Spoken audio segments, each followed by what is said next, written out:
Hello, मैं हूं doctor Faizi और आप देख रहे हैं channel Drite classes. Drite classes के कोर्स कोड 01 में आपका स्वागत है। चैप्टर 01 है some basic concept of chemistry और वीडियो सीरीज 16 है। वीडियो सीरीज क्या है? 16 है। इसके पहले आप 15 वीडियो तक पढ़ चुके हैं। आपको पिछले वीडियो में मैंने बताया था कि आयन कितने प्रकार के होते हैं। अब आगे हम लोग आज आयनिक वेट देखेंगे। आज देखेंगे आयनिक वेट। लिखिएगा ionic weight. Ionic weight. Ionic weight किसे कहते हैं? Weight of an ion is known as ionic weight. Weight of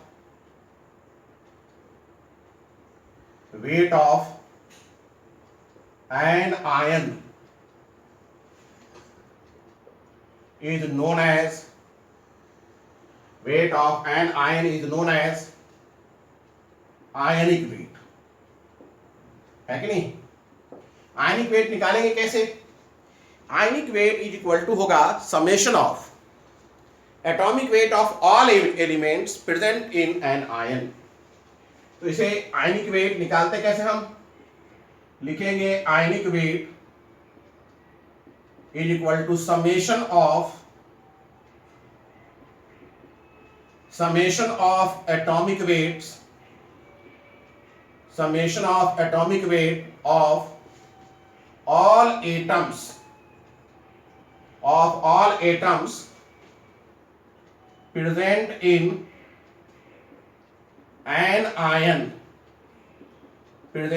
an ion summation of atomic weight of all atoms present in an ion is known as ionic weight। is known as ionic weight इसे हम लोग ionic wait कहते हैं। Clear है? अब जैसे इसे हम इस तरीके से भी लिख सकते हैं, that is ionic weight is equal to summation of AI। मतलब ए क्या है? Atomic weight of all atoms. I क्या रिप्रेजेंट करता है? आई का वैल्यू 1 2 3 4 4 कुछ भी हो सकता है। तो सारे एटम के एटॉमिक वेट का समेशन है आयनिक वेट। क्लियर है? कुछ एग्जांपल देख लीजिए। सी सम एग्जांपल। डस्टर। कुछ एग्जांपल आप देखें। एक मिनट। हाँ, मिल गया। लिखिए फॉर एग्जांपल, अगर हम एग्जाम्पल के रूप में बात करें तो मैं लिखता हूं आयन और ये है आयनिक वेट। है कि नहीं? जैसे H प्लस आयनिक वेट क्या हो जाएगा? 1। एक ही हाइड्रोजन एटम है। H माइनस इसका भी आयनिक वेट 1 ही होगा क्योंकि मुझे एटम का ही एटॉमिक वेट लेना है। पॉजिटिव या नेगेटिव चार्ज से आयनिक वेट पे कोई फर्क नहीं पड़ता। क्लियर है? OH माइनस क्या हो जाएगा? 16 प्लस 1 बराबर 17। क्लियर है? SH माइनस क्या हो जाएगा? 32 प्लस 1 बराबर 33। क्लियर है? जैसे एग्जांपल के रूप में आप ले लीजिए NH4 प्लस क्या हो जाएगा? 14 प्लस 4 बराबर 18। है ना? इस तरीके से आप ले सकते हैं। एग्जाम्पल के रूप में आप देख लीजिए SO4 2 माइनस सल्फेट का 32 प्लस 4 ऑक्सीजन है तो 16 इंटू 4 64, 4 2 6 और 6 3 9 96। CO3 2 माइनस कार्बन का 2 प्लस 48 कितना हो गया? 8 2 10 सबसे 1 1 4 5 1 6 60। है कि नहीं? NO 3 माइनस 14 प्लस 16 या 48, 48 कितना हो जाएगा 62। C2O4 2 माइनस 2 कार्बन है तो 24 प्लस ऑक्सीजन कितने हैं 4 है तो 64, 4 4 8 6 2 8 88। तो इस तरीके से आप आयनिक वेट निकाल सकते हैं। क्लियर है, कहीं कोई दिक्कत? अब हम लोग बात करेंगे रिलेटिव आयनिक वेट। रिलेटिव आयनिक वेट लिखिएगा, रिलेटिव आयनिक वेट लिखें, रिलेटिव आयनिक वेट, रिलेटिव आयनिक वेट, रिलेटिव आयनिक वेट। जैसे ही रिलेटिव आयनिक वेट की बात होगी स्टैंडर्ड आ जाएगा, तो हम लिख सकते हैं आयनिक weight with reference to hydrogen standard, with reference to hydrogen standard is equal to weight of an ion upon weight of one hydrogen atom, weight of one hydrogen atom, यानी कि हाइड्रोजन एटम से कितना गुना भारी है। जैसे atomic weight में देखा आपने, जैसे मॉलिक्यूलर वेट में देखा। फिर है ionic weight with respect to O16 standard, O16 standard क्या हो जाएगा, weight of an ion upon weight of 1/16 parts by weight of an ion, 1/16 parts by weight of an ion, यानी कि 1/16 parts by weight of an ion नहीं, 1/16 parts by weight of O16 atom, O16 atom के 1/16 भाग से कितना गुना भारी है। Ionic weight with respect to C12 standard, C12 standard क्या हो जाएगा, weight of an ion upon weight of 1/12 parts by weight of C12 atom. तो ये है तीनों स्टैंडर्ड में आयनिक वेट, यानी स्टैंडर्ड वही है जो एटॉमिक वेट के लिए हमने चुना था, स्टैंडर्ड वही है जो हमने मॉलिक्यूलर वेट के लिए चुना था, सेम स्टैंडर्ड है आयनिक वेट के लिए। क्लियर है? अब बात करते हैं हम लोग ionic weight in terms of AMU। लिखेगा ionic weight in terms of AMU, ionic weight in terms of AMU। लिखिए ionic weight in terms of AMU। AMU मतलब एटॉमिक मास यूनिट, कुछ नहीं है, जो भी आयनिक वेट आ रहा है उसे उसके बाद एमयू लिख दीजिए तो एमयू में हो जाएगा, जैसे कि एटॉमिक वेट के केस में देखा, जैसे कि मॉलिक्यूल वेट के केस में देखा। मान लिया ये आयन है, ये आयनिक वेट है और ये है आयनिक वेट इन एएमयू, आयनिक वेट इन एएमयू। तो कुछ है नहीं, जो आयनिक वेट है उसके बाद एएमयू जोड़ दीजिए। मान लेते हैं हम H प्लस की बात करें, आयनिक वेट 1 है तो आयनिक वेट इन एएमयू कितना हो जाएगा 1 एएमयू। अगर हम बात करें H माइनस का, H माइनस को हाइड्राइड आयन भी कहते हैं, हाइड्राइड आयन भी कहते हैं। आयनिक वेट 1 है, आयनिक वेट इन एएमयू कितना है भाई 1 एएमयू ही हो जाएगा। है कि नहीं? OH minus, OH minus hydroxide ion कहलाता है। 16 + 1 बराबर 17 है, तो ये 17 AMU ही हो जाएगा। SO32 माइनस है सल्फाइड आयन, सल्फर का 32, ऑक्सीजन का 16, 16 या 48, कितना हो गया? 8 2 10 7 1, 1 4 5 3 8, तो इसका हो जाएगा 80 AMU। तो इस तरीके से आप कोई भी आयनिक वेट अगर निकालते हैं तो उसे आप AMU में एक्सप्रेस कर सकते हैं। क्लियर है? अब लिखेंगे आयनिक वेट, आयनिक वेट इन ग्राम, आयनिक वेट इन ग्राम लिखेगा, आयनिक वेट इन ग्राम, लिखिए आयनिक वेट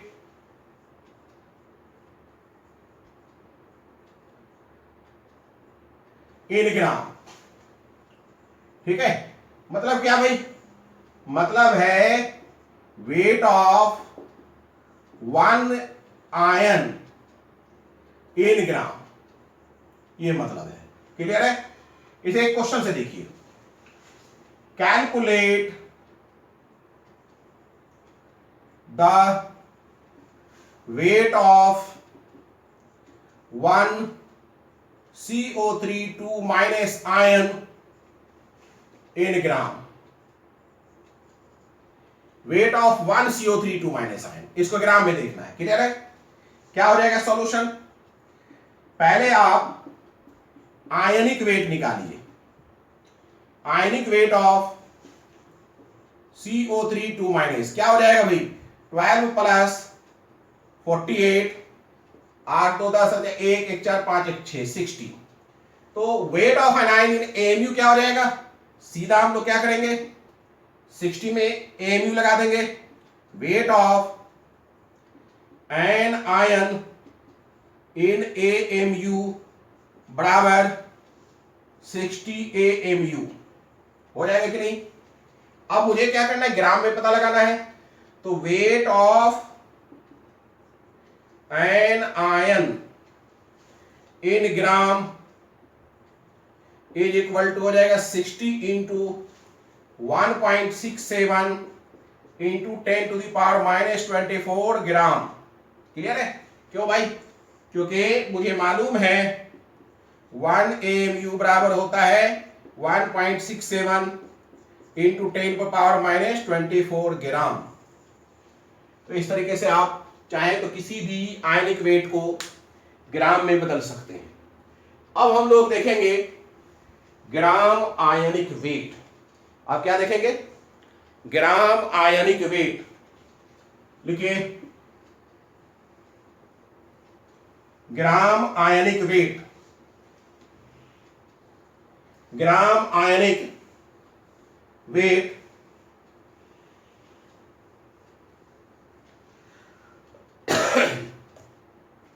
अब हम लोग लिखेंगे ग्राम ionic weight. Gram ionic wait क्या है?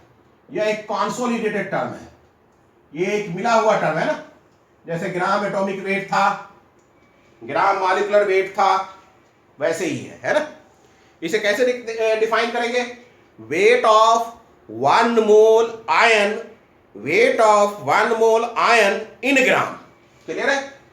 तो इसे डिफाइन करिए, wait of 1 mole of ion in gram is known as gram ionic weight, is known as gram ionic weight. 1 mole ion का ग्राम में जो वेट होगा वही ग्राम आयनिक वेट कहलाएगा। क्लियर हो गई बात? अब हम लोग इस पर एक क्वेश्चन बनाएंगे। लिखिए question, find the gram ionic weight of PO4 minus, find the gram ionic weight of, find the gram ionic weight, find the gram ionic weight of PO4 3 minus ion. Find the gram ionic weight of PO4 3 minus ion.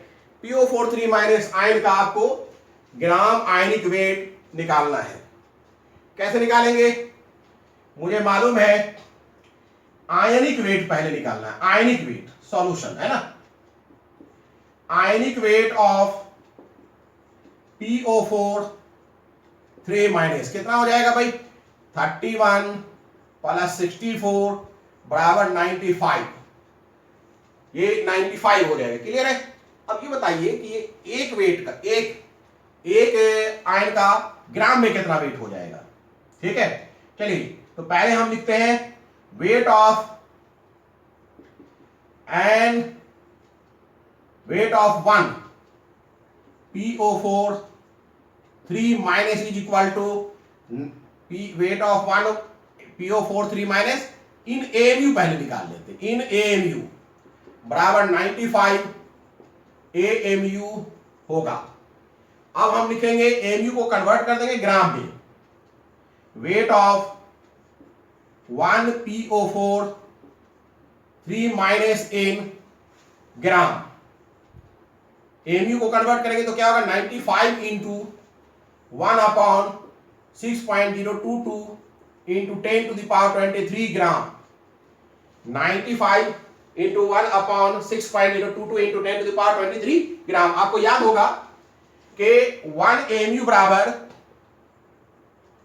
हम 1/6.022 into 10 पर power 23 भी लेते हैं, 1.67 into 10 पर power -24 ग्राम भी लेते हैं, और 10/6 इंटू 6.022 इंटू 10 पर पावर नहीं, हाँ 10/6 इंटू 10 पर पावर -24 ग्राम भी लेते हैं।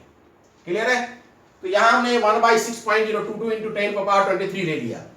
अब ये 1 PO4 3 माइनस का है, मुझे तो 1 मोल का चाहिए।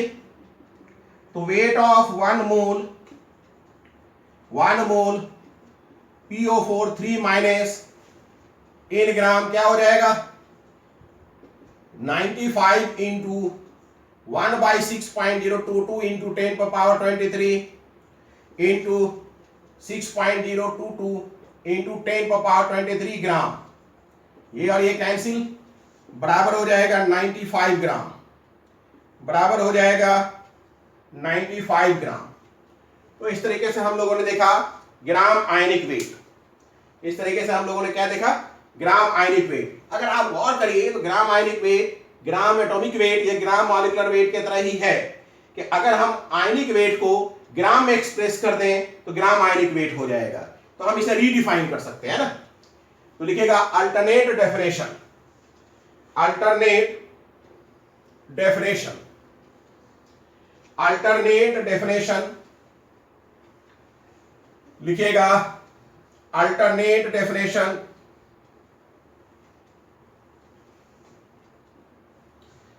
लिखे alternate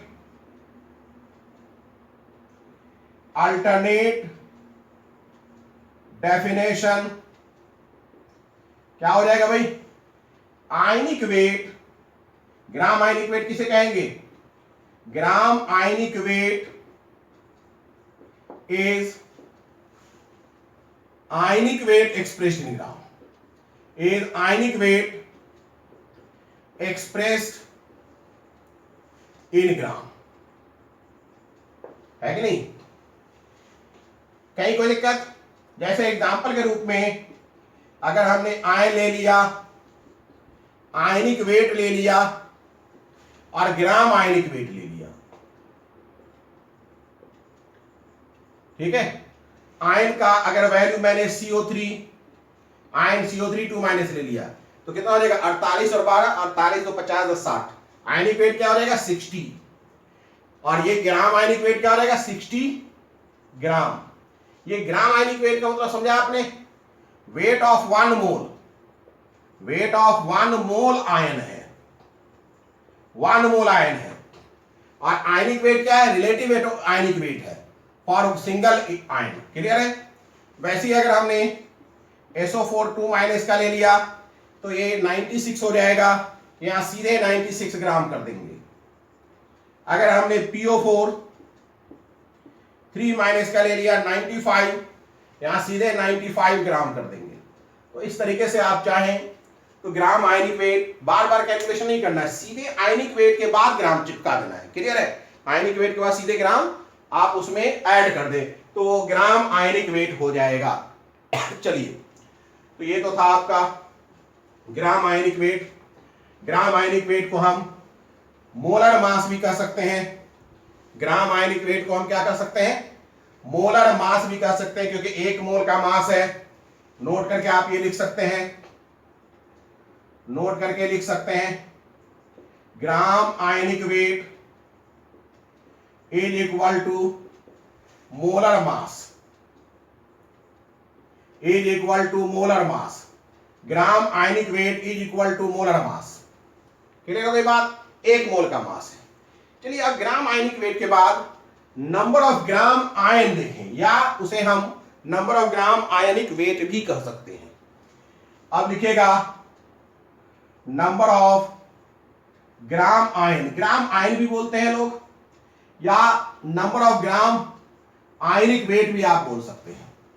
number of gram ionic weight भी बोल सकते हैं, या नंबर ऑफ मोल भी बोल सकते हैं, या नंबर ऑफ मोल भी बोल सकते हैं। Number of gram ion, number of gram ionic weight, या नंबर ऑफ मोल भी आप बोल सकते हैं। बात समझ में आ रही है कि नहीं। Number of gram ion, number of gram ionic weight, clear है, या नंबर ऑफ मोल भी बोल सकते हैं। तो चलिए, ये सब तो हो ही गया। अब इसको हम एक डिस्कशन से शुरू करते हैं। जैसे कि ग्राम ionic weight, gram atomic weight और मॉलिक्यूलर वेट में भी डिस्कशन किया था। मान लेते हैं कि एक सैंपल लिया, उसमें NH4 प्लस ले लिया, NH4 प्लस, तो वेट जो लिया हमने, wait of NH4 plus sample जो है, ये मैंने 18 ले लिया, 18 ग्राम। 18 ग्राम, 18 ग्राम का मतलब क्या हो गया, 1 ग्राम एटम। अरे भाई, आयनिक वेट ऑफ NH4 प्लस बराबर 18 हुआ, तो ग्राम आयनिक वेट बराबर 18 हुआ। यानी हम कह सकते हैं कि 18 ग्राम अगर सैंपल है तो नंबर ऑफ ग्राम आयन कितना हुआ, नंबर ऑफ ग्राम आयन 1 ही हुआ ना। नंबर ऑफ ग्राम आयन कितना हुआ, 1। 1 ग्राम आयन बराबर 18 है। 1 ग्राम आयनिक वेट, एक यहां लिखा हुआ नहीं है ना, अगर कुछ नहीं लिखा हो तो एक कहेंगे ना। 1 ग्राम आयनिक वेट बराबर 18, 1 ग्राम आयनिक वेट बराबर 18 ग्राम। तो हम कह सकते हैं कि अगर सैंपल 18 ग्राम लिया गया है तो इसका मतलब है नंबर ऑफ ग्राम आयन 1 है। फिर समझ लीजिए, सैंपल 18 ग्राम लिया गया है, मुझे मालूम है ionic weight of NH4 plus 18 है, तो ग्राम आयनिक वेट 18 ग्राम होगा। ग्राम आयनिक वेट का मतलब हुआ कि 1 ग्राम आयन या 1 ग्राम आयनिक वेट का वैल्यू दिया हुआ है, तो number of gram ion is equal to 1। अब ये बताइए कि मैंने NH4 प्लस फिर ले लिया, ठीक है, फिर एक बार weight of NH4 plus ion जो है कितना ले लिया, 18 ग्राम। तो बताइए ग्राम आयनिक वेट कितना हो गया। अच्छा, इसका आयनिक वेट कितना है भाई, अभी क्या ना, आयनिक वेट 18, तो ग्राम आयनिक वेट कितना हो जाएगा, ग्राम आयनिक वेट बराबर 18 ग्राम। इसका मतलब है ये सैंपल भी नंबर ऑफ ग्राम आयन जो रख रहा है वो है 1। नंबर ऑफ ग्राम आयन कितना होगा, 1। दोनों को ऐड कर दीजिए, ऐड कर देंगे कितना हो जाएगा, 36 ग्राम, 36 gram NH4 plus, 36 gram NH4 plus होगा।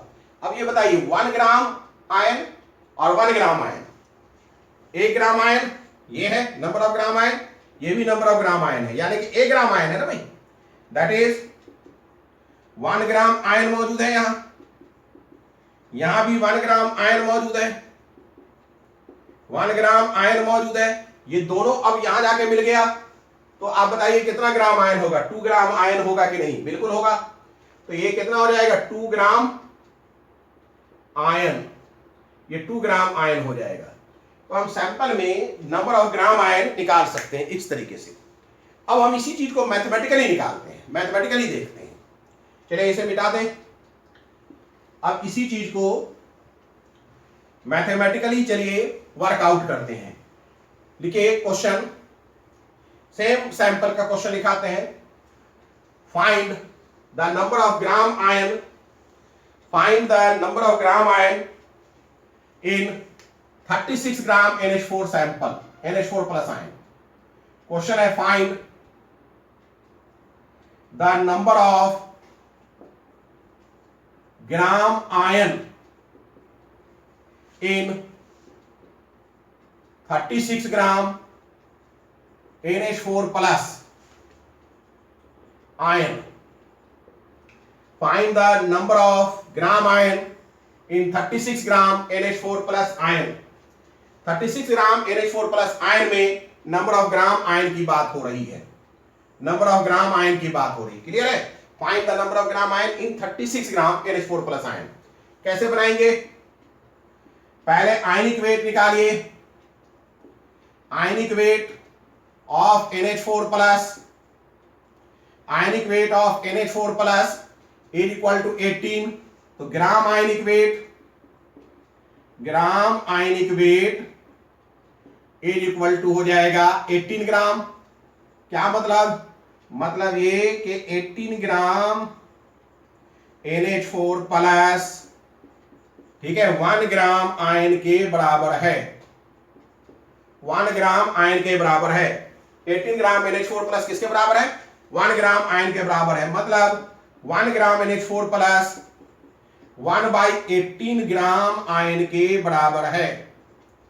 तो 36 gram NH4 plus 36/18, that means 2 gram ion के बराबर है। तो ये जो 2 का वैल्यू आया है 36/18 से आया है। अगर इसे हम फार्मूला में कन्वर्ट करें तो ये वेट ऑफ द सैंपल है और ये मोलर मास ऑफ आयन है या ग्राम आयनिक वेट है। तो हम फार्मूला डिजाइन कर लें। ऐसा फार्मूला डिजाइन कर रहे थे बहुत देर से, तो चलिए हम फार्मूला डिजाइन करते हैं। लिखिए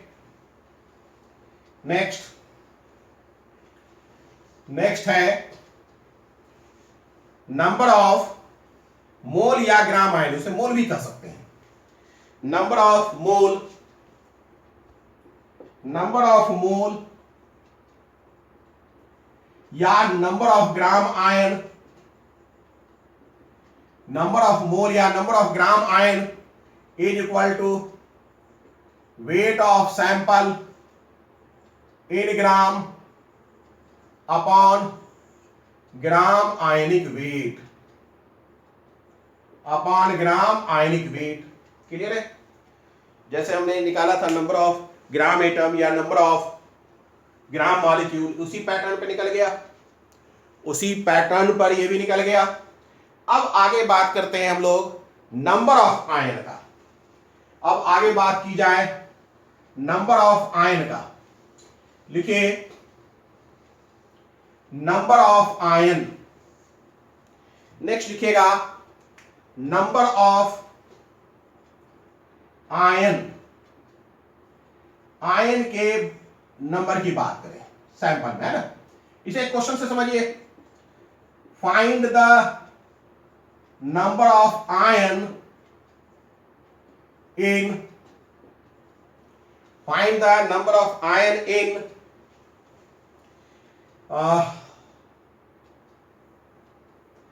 34 ग्राम OH माइनस आयन। यानी कि वेट ऑफ सैंपल कितना दिया हुआ है भाई? 34 ग्राम। तो weight of sample is equal to 34 gram, है कि नहीं? मुझे मालूम है कि इसका आयनिक वेट होता है 17। तो ग्राम आयनिक वेट क्या हो जाएगा? 17 ग्राम। ग्राम आयनिक वेट 17 ग्राम हो जाएगा। ग्राम आयनिक वेट क्या हो जाएगा भाई? 17 gram. Weight of sample is equal to 34 gram. तो ionic weight is equal to 17 और gram ionic weight is equal to 17 gram, right? क्या मतलब? 17 ग्राम जो है एक मोल का वेट है। ग्राम आयनिक वेट का मतलब ये होता है मोलर मास। तो हम लिख सकते हैं since 17 gram OH minus ion is equivalent to Na। क्या मतलब? This implies 1 gram OH minus ion is equal to Na by 17। This implies 34 gram OH minus ion is equal to 34 by 17 into Na। फिर आ गया formula, यही number of ion है, ये Na ion था, ये Na by 17 ion था, ये 34 by 17 into Na ion है। क्लियर है ना? अब हम लोग आराम से वर्कआउट करते हैं। Number of ion is equal to क्या हो गया? ये weight of sample upon gram ionic weight into Na मतलब अवोगाड्रो नंबर। तो चलिए लिख लेते हैं फार्मूला इसका। फार्मूला हो गया, इसका फार्मूला लिख लीजिए। फार्मूला है number of ion is equal to 34 क्या है? वेट ऑफ सैंपल ही है ना, वेट ऑफ सैंपल इन ग्राम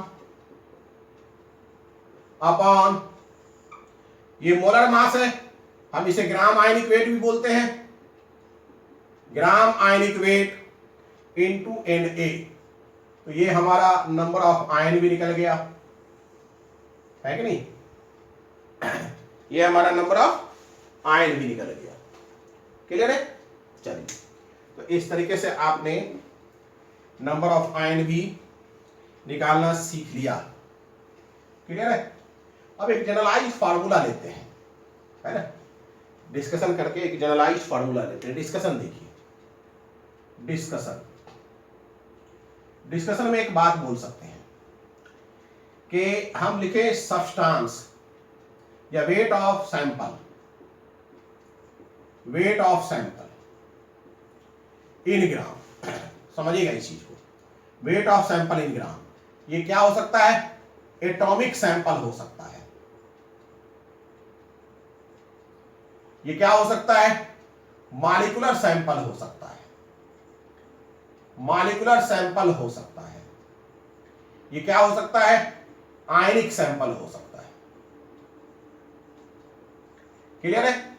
इसे हम किससे डिवाइड करना होगा? एटॉमिक सैंपल रहेगा तो किससे डिवाइड करेंगे? ग्राम एटॉमिक वेट से। अब मॉलिक्यूलर सैंपल रहेगा तो ग्राम मॉलिक्यूलर वेट से, और आयनिक सैंपल रहेगा तो ग्राम आयनिक वेट से। चाहे वो ग्राम एटॉमिक वेट हो, चाहे वो ग्राम मॉलिक्यूलर वेट हो, चाहे वो ग्राम आयनिक वेट हो, वास्तव में सब एक मोल क्वांटिटी या एक मोल एंटिटी, एक मोल पार्टिकल का वेट है। इसलिए हम एक कॉमन वर्ड भी इस्तेमाल कर सकते हैं, मोलर मास। मोलर मास, और ये जो वैल्यू आएगा वो क्या आ जाएगा? नंबर ऑफ मोल। चाहे कोई रहे उसे हम नंबर ऑफ मोल भी कर सकते हैं। एटम के केस में नंबर ऑफ ग्राम एटम बोल सकते हैं, मॉलिक्यूल के केस में नंबर ऑफ ग्राम मॉलिक्यूल बोल सकते हैं, आयन के केस में नंबर ऑफ ग्राम आयन भी बोल सकते हैं। तो ये भी याद रखिए, ये समझ जाइए। क्लियर है? अब आगे डिस्कशन, नेक्स्ट कुछ डिस्कशन होता रहे। नेक्स्ट डिस्कशन, चलिए इतना आपने कर लिया। नेक्स्ट डिस्कशन हम लोग आगे के डिस्कशन को देखते हैं। क्लियर है? नेक्स्ट डिस्कशन क्या है भाई? नेक्स्ट डिस्कशन अगला हम देखें, आपको बताएं फंडामेंटल पार्टिकल।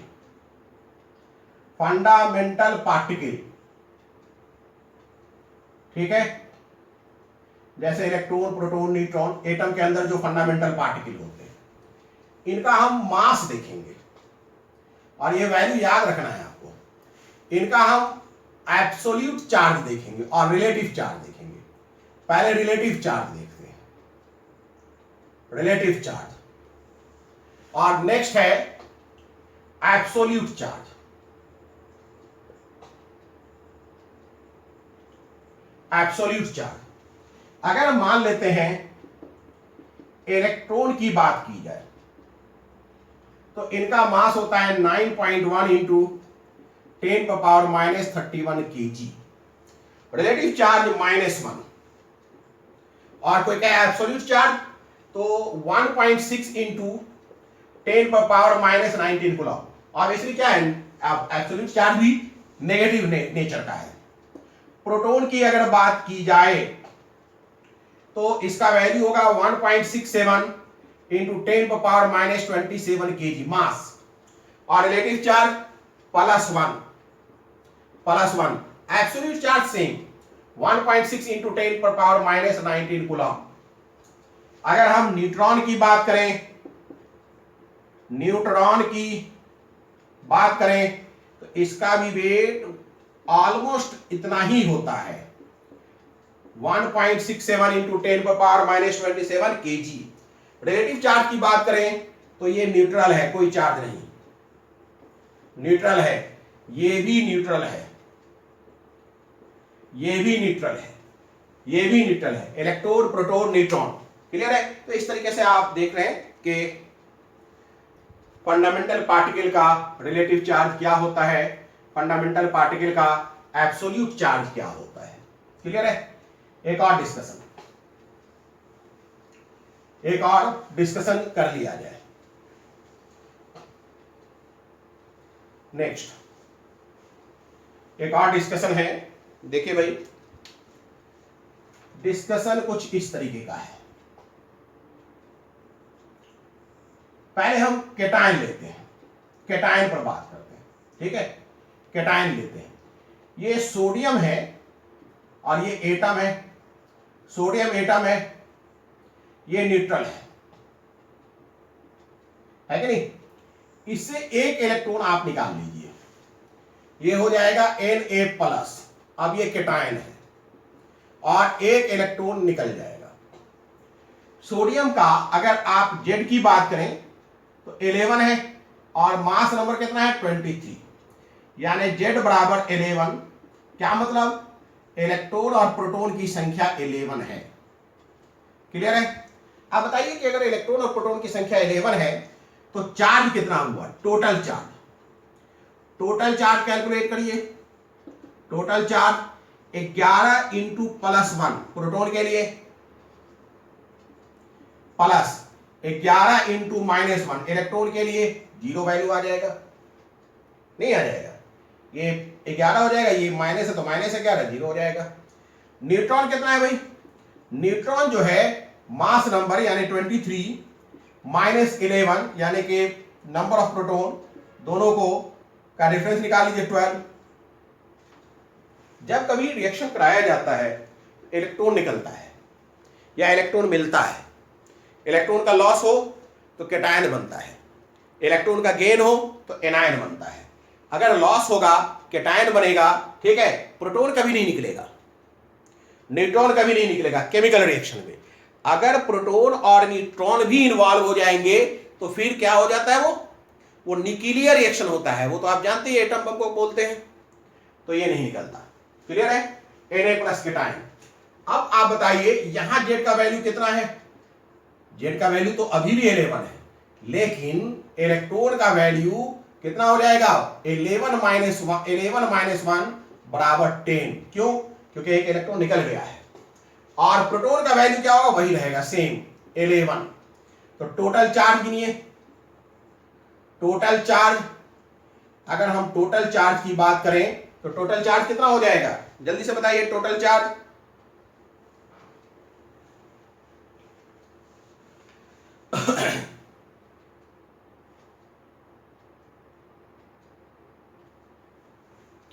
टोटल चार्ज हो जाएगा 11 into +1 plus 10 into -1, that means +1, that means +1। क्या मतलब है इस +1 का? इस +1 का मतलब है कि ये चार्ज किसकी वजह से है? एक एक्स्ट्रा प्रोटॉन की वजह से। Charge due to extra proton, charge due to extra proton, charge due to extra proton. Extra proton के कारण ये चार्ज है। क्या है भाई? Charge due to extra proton. Extra proton के कारण ये चार्ज डेवलप हो गया है। ठीक है ना? एक और देखते हैं। अगर हम मैग्नीशियम की बात करें, अगर हम मैग्नीशियम की बात करें,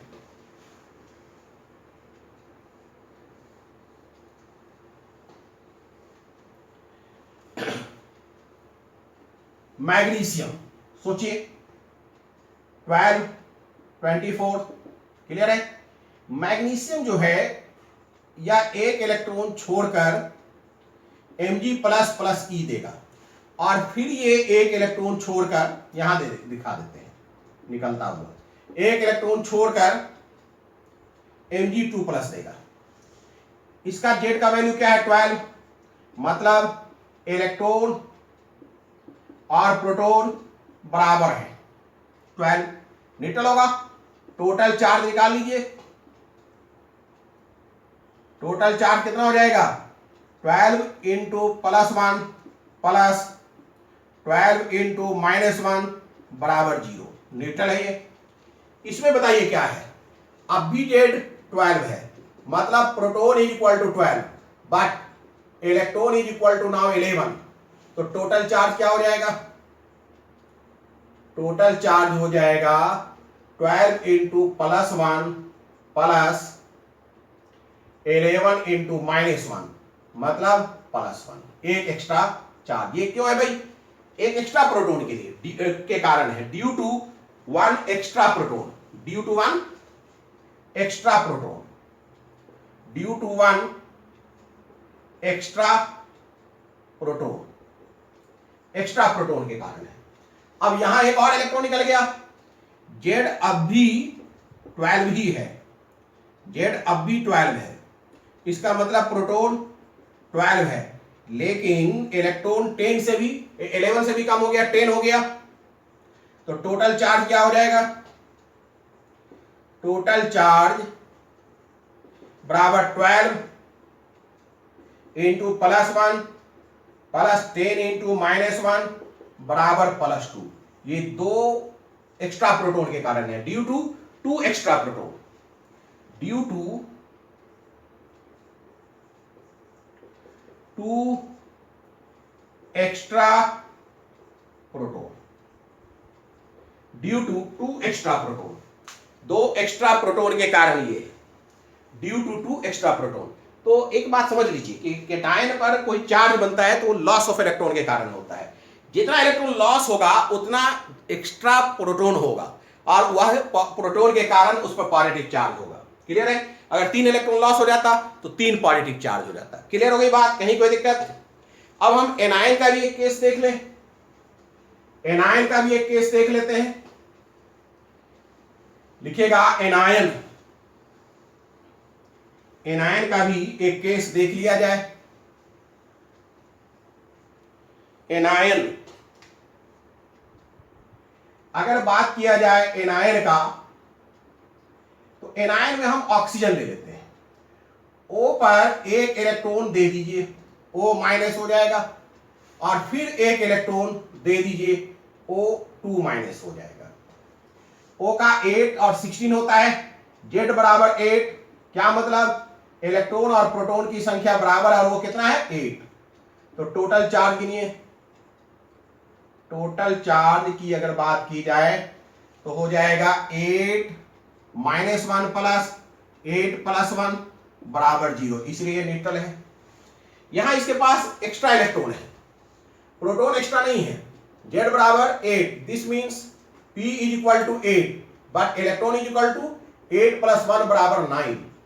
इलेक्ट्रॉन एक एक्स्ट्रा है, 8 + 1 बराबर 9, इलेक्ट्रॉन एक्स्ट्रा है। बात समझ में आ रहा है कि नहीं? कहीं कोई दिक्कत? तो अगर बात की जाए टोटल चार्ज का, टोटल चार्ज की अगर बात की जाए तो क्या हो जाएगा, 8 इंटू +1 प्लस 9 इंटू -1 बराबर -1। इसलिए इस पर एक नेगेटिव चार्ज है। ये नेगेटिव चार्ज क्यों है, due to extra electron, due to extra electron, है कि नहीं। यहां पर बात कर लीजिए, यहां बात कर लीजिए, z बराबर अब भी 8 है, मतलब p बराबर 8 ही है, लेकिन इलेक्ट्रॉन का वैल्यू 8 + 2, 2 इलेक्ट्रॉन बढ़ गया ना, 10 हो गया। तो टोटल चार्ज कितना हो जाएगा, total charge is equal to हो जाएगा 8 इंटू +1 प्लस 10 इंटू -1 बराबर -2 due to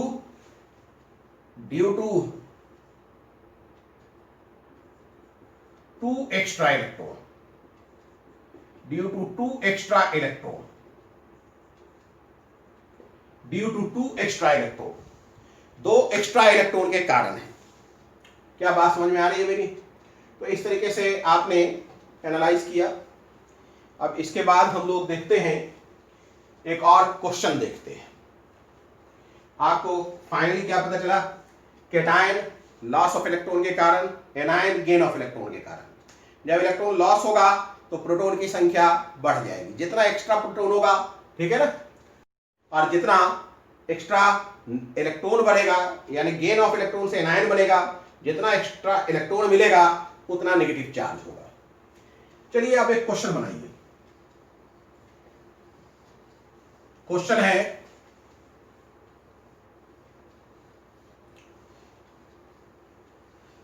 find the total charge. Question है, find the total charge, find the total charge present in a number, 1 mole of electron, 1 mole of electron, b number 1 mole of proton, 1 mole of proton। यहां पर total charge absolute कर दीजिए, total absolute charge, total absolute charge, absolute charge की बात कर लीजिए, total absolute charge, 1 मोल electron का और दूसरे केस में 1 मोल प्रोटॉन का। पहला केस देखते हैं, बताइए चार्ज ऑन 1 इलेक्ट्रॉन कितना है, absolute charge on 1 electron, absolute value बोलिए कितना है चार्ज ऑन 1 इलेक्ट्रॉन, एब्सोल्यूट। अगर हम बात एब्सोल्यूट की करें तो चार्ज ऑन 1 मोल इलेक्ट्रॉन कितना है एब्सोल्यूट चार्ज भाई, एब्सोल्यूट चार्ज 1.6 इंटू 10⁻⁻19 कूलम है। तो चार्ज ऑन 1 मोल इलेक्ट्रॉन कितना हो जाएगा, चार्ज ऑन 1 मोल इलेक्ट्रॉन बराबर हो जाएगा 1.6 इंटू 10⁻⁻19 इंटू 6.022 इंटू 10⁻23 कूलम। इसको अगर आप गुना करेंगे तो आएगा वैल्यू 96500 कूलम, ठीक है, जिसे हम 1 फैराडे भी कहते हैं, जिसे हम 1 फैराडे भी कहते हैं। याद रखिएगा 1 Faraday is equal to 96500 coulomb होता है। ये इंपॉर्टेंट है कंसेप्ट, याद रखिएगा कि यह 1 Faraday is the charge of 1 mole electron, या 96500 coulomb is the charge of 1 mole electron. Clear है, ये ए नंबर था। अब हम बी नंबर बनाए, ये ए नंबर था, अब हम लोग बनाएंगे बी नंबर। क्लियर है, नेक्स्ट लिखिए बी। 1 मोल प्रोटॉन की बात करें, 1 मोल ऑफ प्रोटॉन की बात की जाए तो लिखेगा charge on 1 proton, B number, charge on 1 proton charge on one proton is equal to वही है 1.6 इंटू 10 पावर माइनस 19 कूलम। तो चार्ज ऑन वन मोल कितना हो जाएगा? Charge on one mole proton is equal to 1.6 into 10 to the power minus 19 into 6.022 into 10 power 23 coulomb, मतलब 96500 coulomb, यानी कि 1 Faraday. इसका भी 1 फैराडे होगा। तो एक बात याद रखिएगा, charge on 1 mole electron 1 Faraday, charge on 1 mole proton 1 Faraday. Clear है? तो चलिए आज हम लोग क्या देख लिया कि कैसे 1 मोल प्रोटॉन या 1 मोल इलेक्ट्रॉन का चार्ज निकालते हैं। 1 मोल प्रोटॉन या 1 मोल इलेक्ट्रॉन का चार्ज निकालते हैं। चलिए आज इतना ही, ठीक है? आगे के क्लास में फिर आगे बातचीत होगी, ठीक है? अगर वीडियो पसंद आ रहा हो तो लाइक कीजिए, सब्सक्राइब कीजिए, शेयर करिए, ठीक है? वो बेल बटन दबा दीजिए और रेकमेंड कीजिए, ठीक है? Good day.